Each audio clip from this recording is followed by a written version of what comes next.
మీరు ఎవరెవరినో సంతోష పెట్టాలనుకుంటున్నారు. నాకు తెలుసు అది, మీ అందరి మనసు నాకు తెలుసు. ఎందుకంటే మీ కాపర్ని కదా నేను.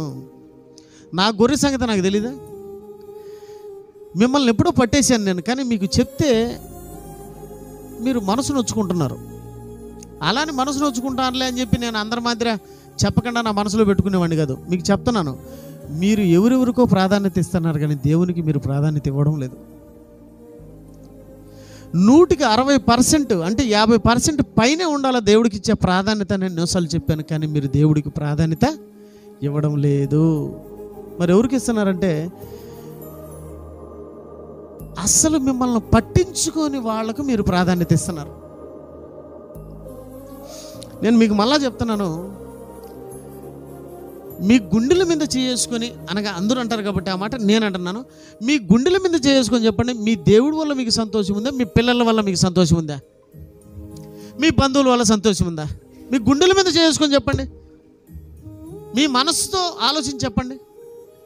అంటూ ఉంటారు కదా, ఇక్కడ చేసుకొని చెప్పరా. నేను అడుగుతున్నాను, మీకు దేవుని వల్ల సంతోషం ఉందా? మీ భార్యల వల్ల, మీ భర్తల వల్ల, మీ పిల్లల వల్ల సంతోషం ఉందా? చెప్పండి. నిజాలు చెప్పండి, అబద్ధాలు చెప్పొద్దండి. ఎవరి వల్ల సంతోషమ్మా? దేవుని వల్ల కదా. దేవుని వల్లే కదా ఈరోజు ఆనందం, సంతోషం.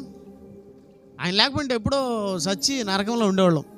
ఆయన వల్ల బతుకుతున్నాం, ఆయన వల్ల చలిస్తున్నాం, ఆయన వల్ల గాలి, ఆయన వల్ల నీరు, ఆయన వల్ల నింగి, నేల, నిప్పు, ఎన్ని ఆనందాలు ఉంటే అన్ని ఆనందాలు ఆయన వల్లే. ఏమండి, ఆయన వల్ల అన్నీ అనుభవిస్తూ ఎవరికండి మిగతాటి ఇచ్చేది? ఆనందం ఒకరి వల్ల. ఏమండి, మీ ఆనందం ఇచ్చేది ఆయన, పొందేది నువ్వు, తిరిగి మళ్ళీ నువ్వు ఎవరికి ఇస్తున్నావు?